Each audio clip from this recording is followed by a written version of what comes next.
오늘 여기 있는 이 말씀 속에 우선 배경을 여러분들이 알아야 이 본문의 말씀을 이해하는데 또 여러분이 믿게 되는 과정에 조금은 도움이 될 것 같습니다. 초대교회 이때도 적 그리스도가 있었습니다. 적 그리스도라 하면은 안티크리스도, 즉 그리스도를 반대하고 그들을 공격하는 세력을 적 그리스도라고 합니다. 그래서 예나 지금이나 다 적 그리스도는 있습니다. 심지어 교회 안에서 적 그리스도가 있습니다.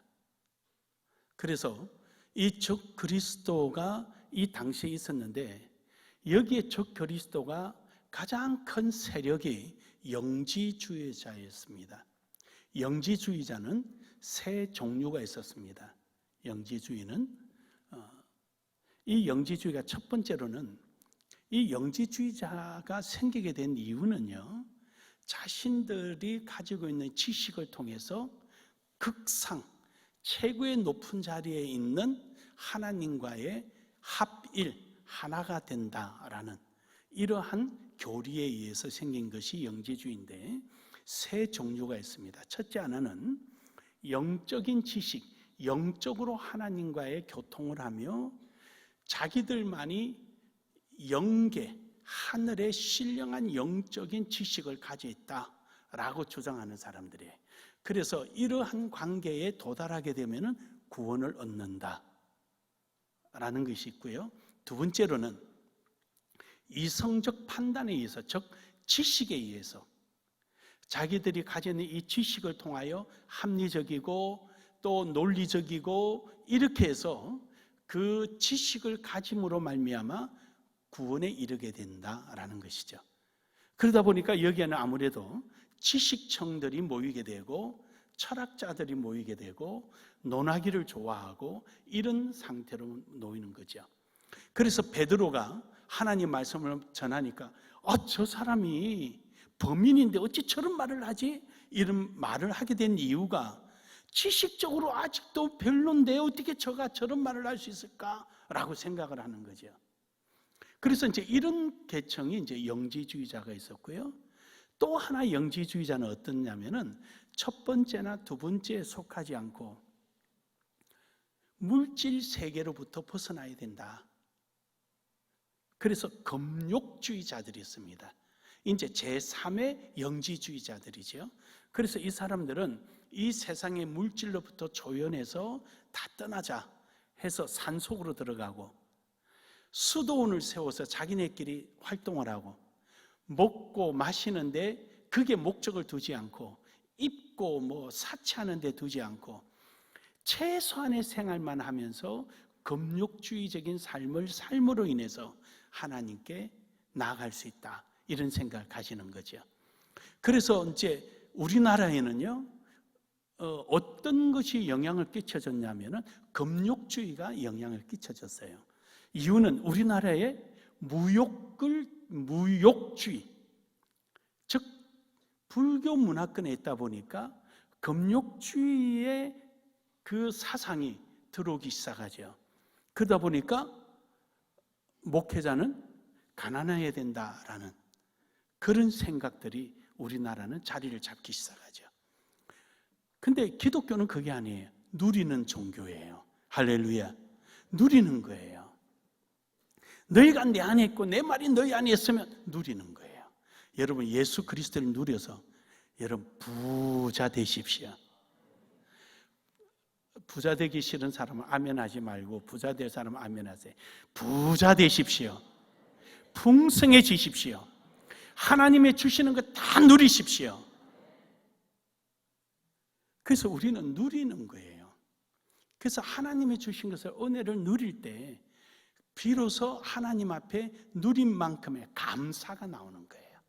하나님 이래서 감사하고요, 저래서 감사하고요, 마른 땅에 물이 나오게 해주셔서 감사하고요, 내가 주님을 찾을 수 있어서 감사하고요, 심지어 고난 중에도 감사하게 되는 거예요.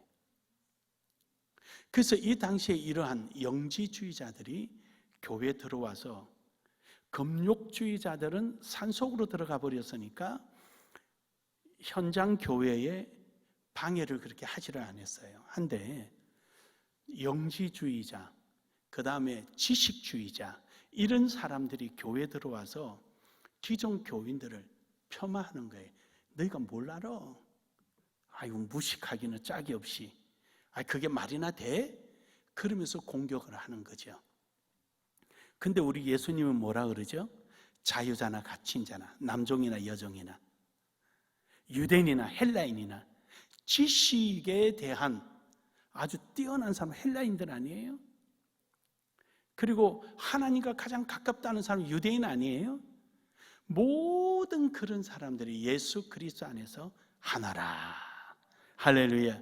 그래서 당시에 있었던 영지주의자들에 대한 경계를 하게 되는데, 바로 그 내용이 오늘 본문의 내용이에요. 그래서 이런 영지주의자들을 배격하고 주의할 것을 말씀하는데, 하나님은 우리에게 구원에 대해서 뭐라고 말씀하십니까? 에베소서 2장 8절에서 9절에 보면은요, 너희는 그 은혜에 의하여 믿음으로 말미암아 구원을 받았으니. 여러분, 저기에요, 너희는 그 은혜에 의하여, 하나님이 우리에게 주신 거 은혜거든요. 내 노력 없이 주어진 거예요. 이것을 믿음으로 인하여, 즉 내게 주셨다, 누리는 거거든요. 믿음이란 게 바로 누리는 거예요. 여러분, 마음껏 누리기를 주의 이름 축복합니다. 그래서 하나님 내게 주신 그 은혜를 믿음으로 말미암아 구원을 받았으니 이것은 너희에게 난 것이 아니요 하나님의 선물이라. 행위에서 난 것이 아니라 금욕주의나 또 지식주의나 영지주의 이런 데서 나오는 것이 아니라, 이는 누구든지 자랑치 못하게 하기 위하여 하나님 우리에게 주신 은혜입니다. 그러므로 오늘 우리가 지식이 많고 적음이 아니고 출신 성분이 어떻나가 아니고 얼마나 많이 믿었느냐 적게 믿었냐는 그게 있는 것이 아니라, 오늘도 하나님의 은혜로 말미암아 오늘 이 자리에 앉아 있는 줄 믿으시기를 주의 이름 축복합니다. 그래서 여러분, 우리는 이러한 세상, 이러한 환경, 예나 지금이나 똑같습니다. 지금도 기독교를 비판하는 것이요, 지식주의에서 오는 거예요. 기독교인은 이래야 돼, 목사는 이래야 돼, 교회는 이래야 돼. 그러면 좋지요. 근데 그렇게 하는 사람에 대한 지적은 아멘이죠. 받아들인 거예요. 오케이예요, 오케이. 그런데 그 하나를 가지고 기독교 전체를 공격하면 그거는 아니지요. 가장 노출되어 있는 종교인들이 바로 기독교예요.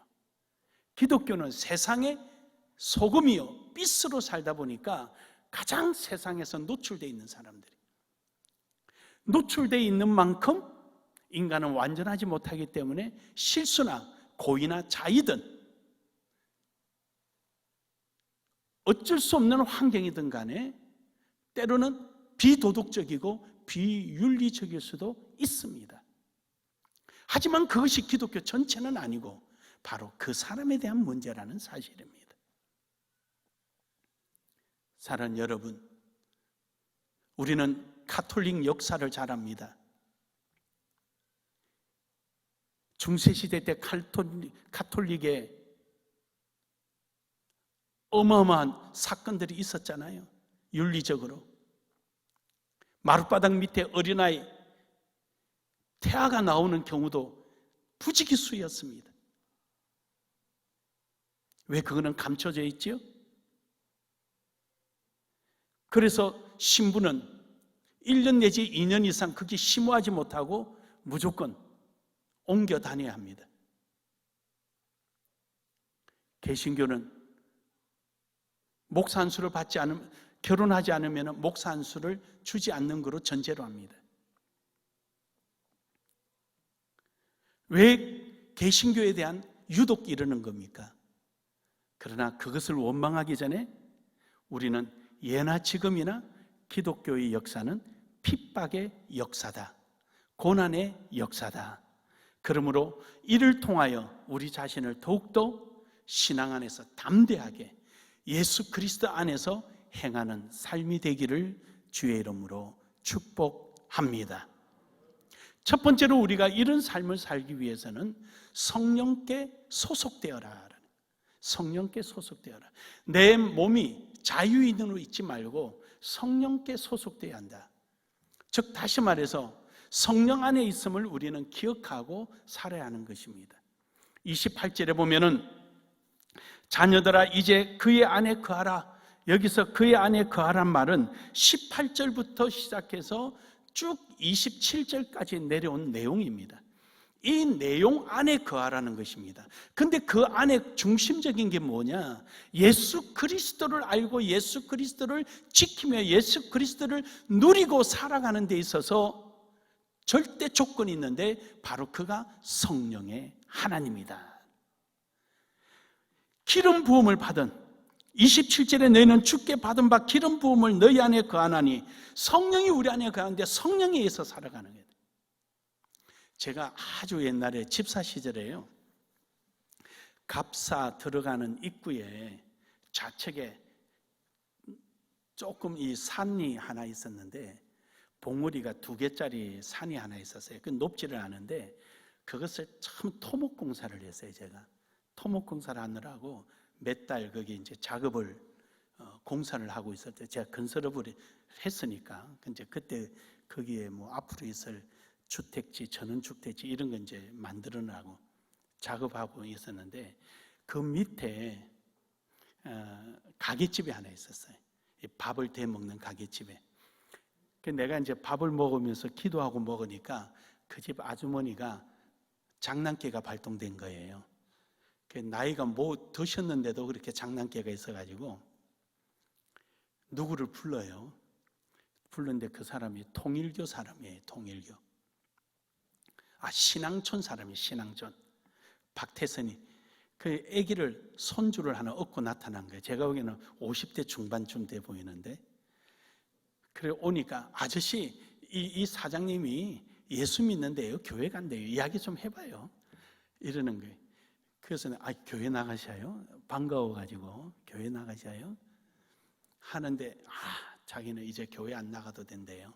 왜 그러냐니까 예수는 98점짜리고 자기는 99점짜리고 100점은 성부 하나님이 100점이래요.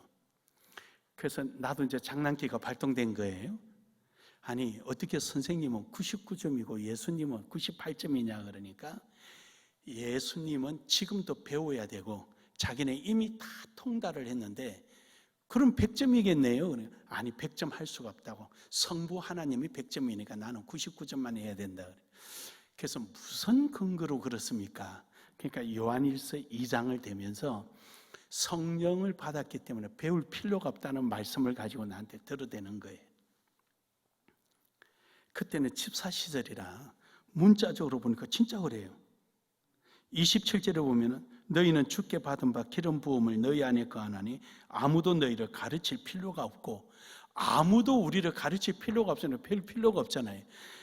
아니 그때는 뭘 모르니까 이걸 가만히 읽으니까 진짜 그런 것 같아요. 글자로 보면 그런 것 같고 내 신앙으로는 아닌 것 같고 그래가지고 내가 이걸 알아보려고요. 그때 주석을 8지를 샀습니다. 그때 주석 8질 산 것을 지금까지 보고 있어요. 저는 궁금하면 못 살아요. 그 뿌리를 뽑고 확인이 끝나야 되지. 그래서 저 사람들은 어떻게 저렇게 해석을 하고 살아갈까? 그 인생이 불쌍해지는 거예요. 그래요 여러분, 우리 속에 성령이 계신데 누구한테 배워요? 우리는 성령이 감동으로 쓰여진 이 성경을 배우는 거예요. 할렐루야. 이 성경 배우는 거예요. 그래서 이 요한일서 2장만 이렇게 대할 때마다 그 요한일서만 대할 때마다 그분이 생각나요. 지금 그분 돌아가셨을까? 그때 제가 30대 초반이고 31살 때고 그분은 50 중반이니까 이제 돌아가셨기도 하고 30년이 지났으니까 오늘 여러분과 저는요 성령께서 우리 안에 계시고 성령에 의하여 성령께 소속되어 있을 때 비로소 우리는 주 안에서 행할 수가 있음을 믿으시길 바랍니다. 요한복음 14장 16절에 보면은요, 내가 아버지께 구하겠으니 그가 또 다른 보혜사를 너희에게 주사 영원토록 너희와 함께 있게 하리니. 예수님이 가시면서 우리를 고아로 버려두지 아니하시고 우리에게 또 다른 보혜사 성령을 보내주셔서 우리를 지키시고 보호하시는 거예요. 우리로 하여금 성령에 매여 있도록 딱 묶어두시는 거예요. 그럴 때만이 우리가 주 안에서 행할 수 있다는 것이죠. 거리에 있을 때마다 우리가 주저함이 없이 담대하게 행하는 거예요. 성령을 떠나 있게 되면은요, 인간적인 사고, 자기 지식의 판단, 경험에 의해서 해야 될까 말아야 될까, 이러면 이렇게 되고 저러면 저렇게 되고 생각이 많아지는 거예요. 이러자니 저 문제 있고 저러자니 저 문제가 나오고 생각이 많아져서 담대함을 잃어버리고요, 이성의 판단에 의존할 수밖에 없게 되지요. 그러나 성령에 붙들려 있게 되면은 주 안에서 주님이 기뻐하시고 주님이 원하시고 주께 영광이 되는 일을 서스럼 없이 담대하게 행하게 되는 거죠. 오늘 여러분, 이런 삶이 되기를 주의 이름으로 축복합니다. 요한복음 15장 26절에서도 보면은요, 내가 아버지께로부터 너에게 보낼 보혜사 곧 아버지께로부터 나오시는 진리의 성령이 오실 때 그가 나를 정언하실 것이요. 그렇습니다. 우리는 이 세상의 것 가지고 구원을 얻을 수가 없습니다. 영생을 얻을 수가 없습니다. 여기서 너희를 가르칠 자가 없다라는 말은 밖에서 배울 필요가 없다는 것은 밖의 것 가지고는 우리는 구원을 얻을 수가 없고요, 영생을 얻을 수가 없어요. 우리가 얻을 수 있는 것은 바로 예수 그리스도입니다. 그래서 하나님께서 우리에게 주신 이 말씀은요, 예수 그리스도를 아는 일에 우리는 힘쓰고 애쓰는 거예요. 그래서 성령은 우리에게 오시면은 자의로 말씀하지 아니하시고 예수 그리스도께서 우리에게 분부한 이런 말을 우리에게 기억나게 하시는 거예요. 할렐루야. 이 세상의 지식이 아니에요. 이 세상의 지식은요, 성경을 아는데 하나님을 아는 일에 간접적으로 조금 필요한 거예요. 그래서 세상 지식이 좀 필요한 것이지, 우리가 이 성경을 잘 모르니까, 성경의 시대별로 그 시대는 어땠나 잘 모르니까 우리는 그 주변 공부를 하는 것뿐이지 그것이 본질이 되지는 않습니다. 성경은요, 우리에게 그 어떤 것도 허용하지 않습니다. 오로지 우리에게 성경이 허용한 범위는 믿음 외에는 아무것도 없습니다. 성경을 판단하거나 이성적으로 우리가 사고하거나 이런 게 아니에요. 성경은 믿는 거예요. 하나님은 우리에게 설명하지 않으셔요. 하나님은 자기 계시를, 하나님의 하나님 되심을 설명하지 않아요. 하나님은 그냥 하나님이셔요. 그럼 우리를 보고 어떠란 말이냐? 딱 하나, 뭐라고요? 믿음이에요. 우리가 다만 철학 공부도 하고 수사학 공부도 하고 역사 공부도 하고 이래 하는 이유는요, 제가 여러분에게 좀 쉽게 전달하고 또 하나님의 일을 효과적으로 일을 하도록 하는데 제가 그 공부를 해서 사용하는 것이지, 구원을 얻는 일에는 철학도 소용없고 수사학도 소용없고요, 아무것도 소용없어요. 오직 믿음입니다. 하나님이 일을 효과적으로 하기 위해서 여러분에게 설명하는 거예요. 저기 삽 하나 가져와. 삽 하나 쪼르륵 가져오는 거로 끝나는 게 아니라 거기 삽이 몇 개 있는데 내가 여기서 땅을 파서 여기 이런 큰 녹강을 묻어야 되니까 삽 좀 가져오시오, 이 말을 하면은 가서 삽도 가져오고 꽃갱이도 가져오는 거예요. 내가 여기 채송 하나 심을 거니까 삽 좀 가져오시오, 그럼 모종삽을 가져올 거 아니에요. 그렇게 하기 위해서 주변 공부가 필요한 것이지,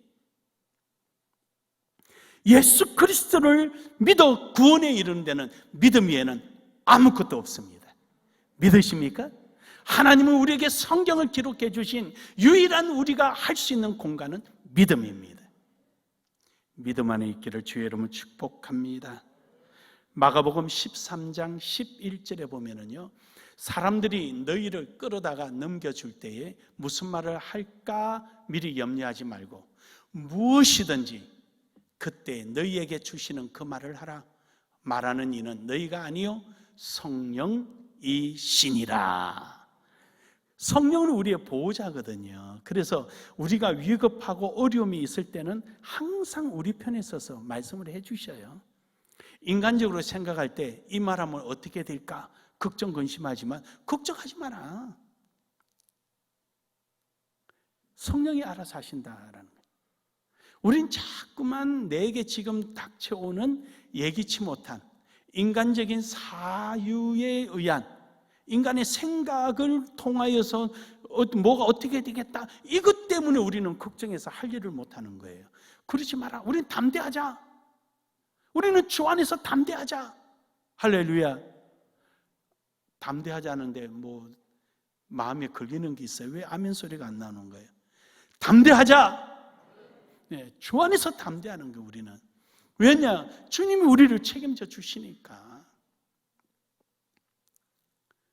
그래서 어떻게 할까 염려하지 마시고 오늘도 주님이 우리에게 인도하신 대로 아멘 하고 나아가는 거예요. 그게 우리에게는 중요한 거죠. 두 번째로 주 안에서 행하는 사람은요, 성령께 순종해야 합니다. 성령께 속하였으면 이제 성령께 순종하는 거예요. 성령이 이끄는 대로 아멘하고 가는 거죠. 성령의 사역에는요 두 형태가 있어요. 주권적 사역이 있고요, 감동적 사역이 있어요. 즉 이 말을 바꿔 말하면은 창조주 하나님으로서의 누구의 간섭이나 도움 필요 없이 바로 주권적으로 행하는 게 있고요, 두 번째로는 사람과 합력하는 게 있어요.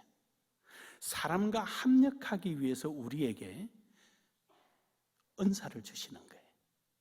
그래서 그 은사를 감화를 통하여서 역사하시고 감동을 통해서 역사하시는 거예요. 할렐루야. 그래서 성경을 기록하는 데는 감동을 통해서 역사하시고요, 여러분에게 주어진 그 은사를 사용하는 데는 감화를 주사하는 거예요. 여러분이 하나님 앞에 헌신하고 봉사하고 순종하고 행하는 이 모든 일은 성령에 감화되어서 여러분의 의지와 여러분의 생각, 여러분의 인격이 성령의 뜻하고자 하는 뜻에 함께 동화되어서 따르는 것을 순종이라고 하는 거예요. 그래서 하나님의 은사는 직접적인 은사와 간접적 은사가 있어요. 직접적 은사는요, 내가 생각지도 않고 배우지도 않았는데 하나님이 내게 너 이런 은사 가져 하고 은사를 탁 주시는 거, 선물로 주시는 게 직접적인 은사예요. 간접적인 은사는 내가 꽃꽂이를 할 수 있도록 배울 수 있도록 깨닫게 해주시고, 피아노를 잘 칠 수 있도록 배우게 해주시고, 성악을 할 수 있도록 좋은 목소리 가질 수 있도록 허락해 주시고, 내가 노력해서 돈을 벌게 하시고, 운동 연습을 해서 몸을 건강하게 해주시고, 이런 게 전부 다 간접적 은사예요. 그래서 여러분이 내가 가지고 있는 거, 물질이 됐든 건강이 됐든 달란트가 됐든 뭐가 됐든 직접적이든 간접적이든 하나님으로부터 주어진 그것을 하나님의 뜻에 따라서 소용되고 쓰는 것을 순종이라는 거예요. 순종합시다. 순종합시다. 제가 자주 고백하잖아요.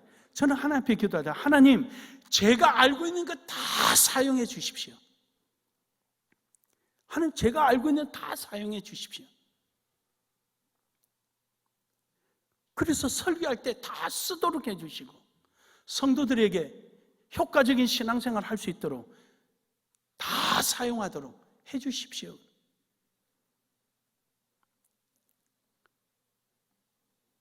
여러분, 하나님께서 우리에게 주신 이 은사들, 직접적이든 간접적이든 그것을 통해서 하나님의 영광을 위해서 기꺼이 사용할 줄 아는 사람, 이런 사람이 주 안에서 행하는 자임을 믿으시길 바랍니다. 그래서 사도행전 2장 1절에서 4절에 보면은요, 하나님께서 제자들에게 성령 받으라는 거예요. 이 성령을 받아야 된다는 거예요. 그래서 이들이 오순절날 전부 다 모여서 기도하고 있을 때 하늘에서 성령의 강한 불같이 혀같이 내려와서 기도하는 자들의 머리 위에 임해서 그들이 각양의 은사를 받고 각양의 방언을 하며 변화된 모습이 되는 거죠. 그때부터 이들이 주 안에서 담대하게 행하는 순종하는 사람으로 변화된 줄 믿으시기 바랍니다. 성령을 받아야 되는 거예요. 그 성령을 받으면요, 거침이 없어요. 왜냐? 분명한 목적이 보이고 해야 할 일을 아니까 거침이 없는 거죠. 우리 집사람이 무슨 마음이 생겼는지 밥 먹고 나서 나보고 거기 좀 이래 좀 닦아주면 안 되냐 그러는데, 내가 때 되면 닦을 건데 벌써 아직 지금도 목회하고 있는데 벌써부터 날 부려먹나 싶어서 때 되면 할 거야 그러고 돌아서 버렸어요. 전 집에서 꼼짝을 안 하거든요. 왜냐하면 밥을 먹으면서도 이 목회에 대한 필름이 끊기면 짜증이 나요. 그 어쩔 때는 막 사과를 깎아놨는데 먹다 보면 혼자 다 먹어요. 왜 다 먹었냐고, 반을 남겨야지. 먹으러 갔더니 다 먹는 거죠. 근데 사실 먹고 싶어서 먹은 게 아니라 습관이에요. 저는 아무 생각이 없어요. 머릿속에 하루에 시작할 목회 시작해서 어떻게 끝날 때까지 어떻게 할 것인가, 어제 하루는 어떻게 했는가, 내가 누구랑 어떤 대화를 했는데 어떻게 됐는가, 내가 금요일날 강의를 했는데 강의가 잘못된 게 뭐가 있는가, 혹시 오해된 강의는 뭐가 없었던가, 필기된 건 하나도 없어도요, 그때 제가 머릿속에 처음부터 끝까지 정리를 안 하면은 제 발전도 없고 오해가 남아요. 그래서 그 다음 주에는 시작하기 전에 오해될 만한 부분을 풀어주고, 그거는 이런 뜻으로 강의했습니다 하고 또 넘어가는 거예요. 제가 여러분하고 처음 만나서 상담할 때 했던 말 기억 다 한다는 아시죠? 그때 내가 이런 말 했는데 이런 거 하잖아요. 저 기억 잘해요. 그런 거 돈 계산은 못해도요, 그거는 기억 다 하고 살아요. 그러다 보니까 내 머릿속에는 하나님이 주신 거, 지금 목회 중이니까 식탁은 못 닦아도 이 기억력은 살아있어야 설교할 거 아니에요. 그래서 지금도 안 닦아요. 닦다 보면 또 거기에 내 마음이 빼앗길 것 같아서. 어쨌든 이해하든 안 하든 상관없지만. 그래서 이것만큼 기도해요. 우리 집사람 건강하게 해주셔서 열심히 밥하게 해달라고. 그럼 내가 좀 편하니까.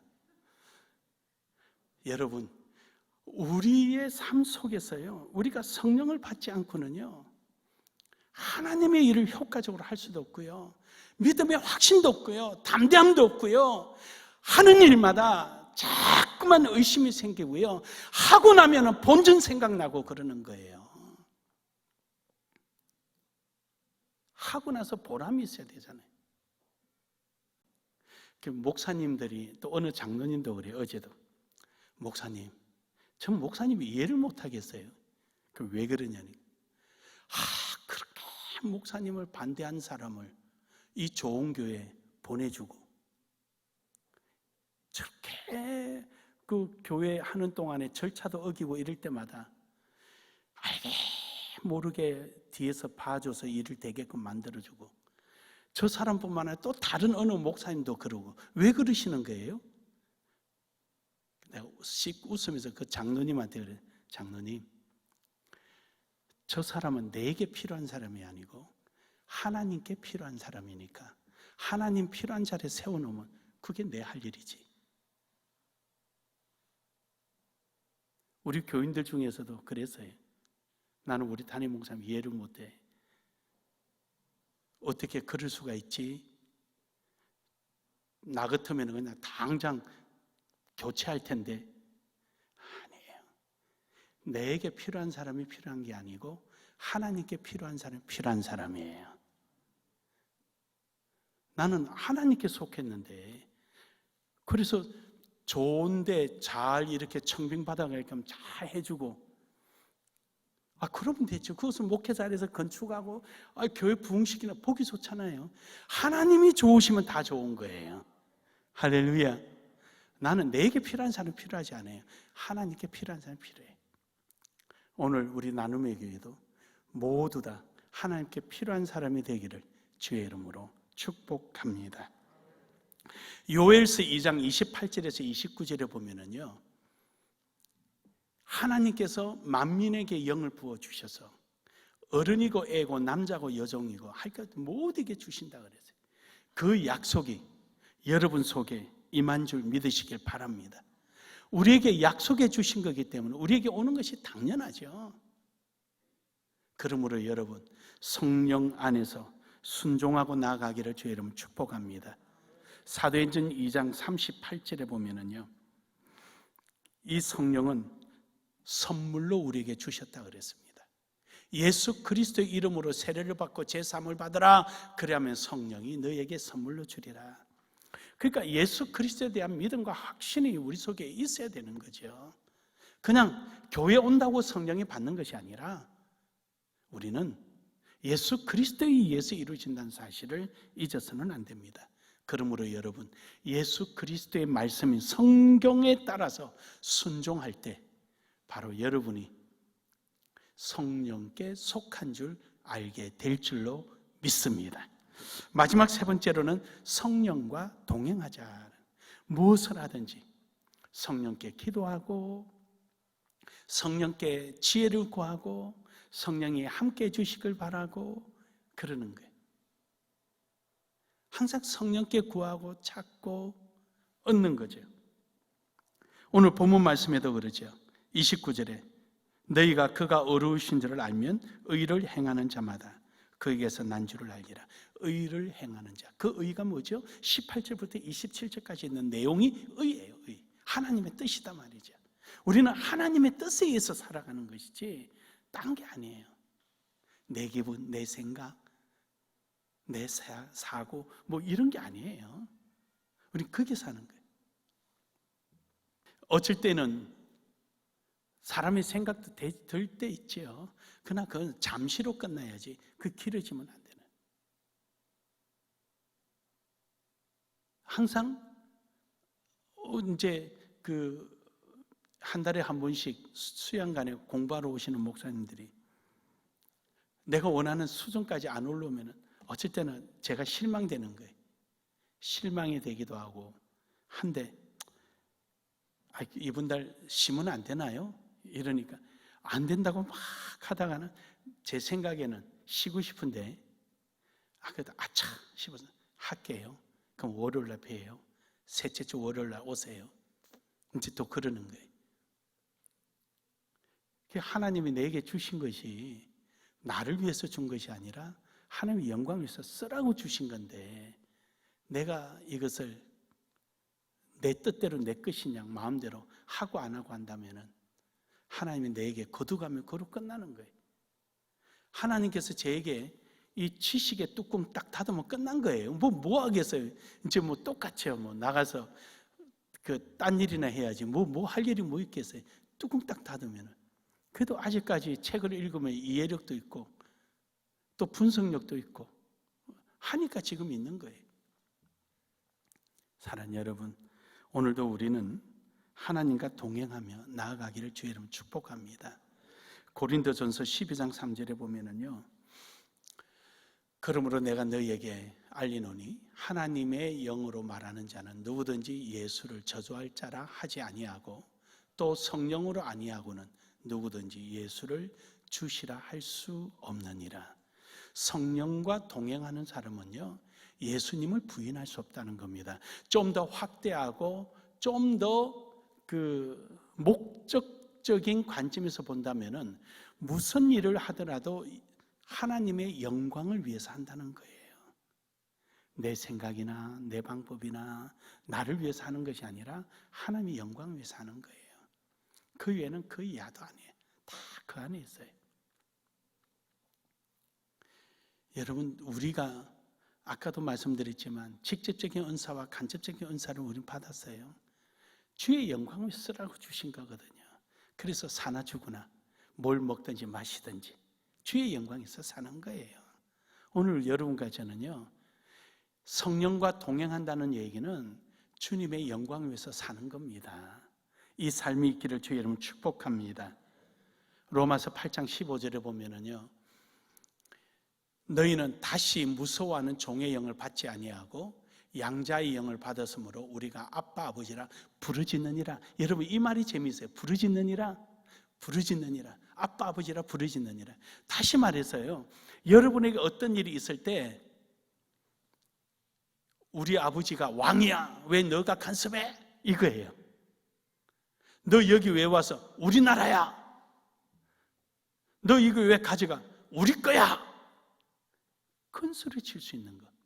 하나님이 아빠, 아버지, 우리 아버지가 되고 우주 만물의 주인이 되셔서 우리 주님 안에서 우리가 담대하게 주님께서 내게 허락하여 주신 줄로 재어준 구역 안에, 하나님이 내게 맡겨진 영역 안에, 하나님께서 내게 맡겨진 여러 가지 일들, 주일학교면 주일학교, 찬양이면 찬양대, 내게 맡겨주신 안에서 우리는 담대하게 행하는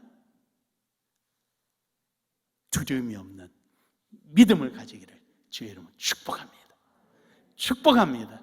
이게 우리에게 주어진 권리고, 이것이 우리의 은혜의 행위요, 이것이 주 안에서 행하는 것이요, 이것이 바로 하나님을 기쁘시게 하는 일입니다. 저는 이것을 천국 일터라고 표현해요. 여러분이 한 명도 안 오더라도 나는 이 자리에 있는 거예요. 처음에 개척했을 때 이야기 한번 해드렸잖아요. 저 천안에 개척했을 때 집사람은 부산에 우리 본가에 가고 교인은 하나도 없는데 저 새벽 예배에 나와서 지금 새벽 예배 인도하듯이 똑같이 인도했어요.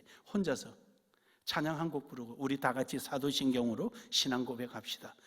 다 같이 해봐요. 나 혼자 하고 있고 애 저 구석에 자고 있는 거 그뿐이에요. 방 안에서 하니까. 그리고 사도신경으로 신앙 고백합시다. 찬양하고 기도하겠습니다. 기도하고 말씀 믿고 혼자 설교하는 거예요. 와, 이렇게. 왜냐면 그건 내가 해야 할 일이니까. 그건 누가 대신해 줄 일이 아니에요. 천국 가신 칼빈 선생님이 와서 하겠어요? 누가 와서 하겠어요? 베드로가 와서 하겠어요? 이건 내가 하는 자리예요. 내가. 하나님께서 내게 줄로 재워준 내 구역이에요. 내 영역. 믿으십니까? 저는 포기 안 해요. 저는 제게 주어진 하나님의 영역, 저는 절대 포기하지 않습니다. 사랑하는 여러분, 오늘도 여러분의 주님과 동행하는 여러분 되기를 주의 이름으로 축복합니다. 사도행전 1장 8절에 보면은요, 우리가 주님과 동행한다는 것은 주님의 정인이라는 것을 드러내는 것입니다. 오직 성령이 너희에게 임하시면 너희가 권능을 받고 예루살렘과 온 유대와 사마리아 땅까지 이르러 내 정인이 되리라 하시니라. 여러분이 동행하고 있다는 사실은 바로 증거된 삶을 살아가고 있다는 겁니다. 오늘도 여러분 직장도 성령과 동행하십시오. 직장 안에서 여러분 맡은 일도 성령과 동행하십시오. 여러분이 먹고 마심에도 성령과 동행하십시오. 여러분이 교회에서 맡은 직분에 대해서도 성령과 동행하십시오. 바로 그 자리가 여러분이 주 안에 있음을 증거하는 것입니다. 결론적으로 여러분, 하나님께서 여러분에게 주신 이 어마어마한 영적인 권위, 그리고 실제적인 생활 속에 주신 직접적이든 간접적이든 은사, 마음껏 누리면서 감사하기를 주의 이름으로 축복합니다. 내가 가진 것을 주님 앞에 헌금하는 것도 누리는 것이고요, 하나님께서 내게 주신 물질을 가지고 나를 위해서 쓰는 것도 누리는 것이고요, 다 누리는 겁니다. 근데 그 누림 속에 하나님의 영광만은 잊지 마십시오. 다 드린다고만 해서 영광이 아니고요, 하나님께서 내게 이런 기회를 주심에 감사하며 누리는 것도 영광입니다. 그러므로 여러분, 오늘 여러분 주 안에서 여러분의 삶을 행하는 여러분 되셔서 큰 은혜를 누리기를 주의 이름으로 축복합니다.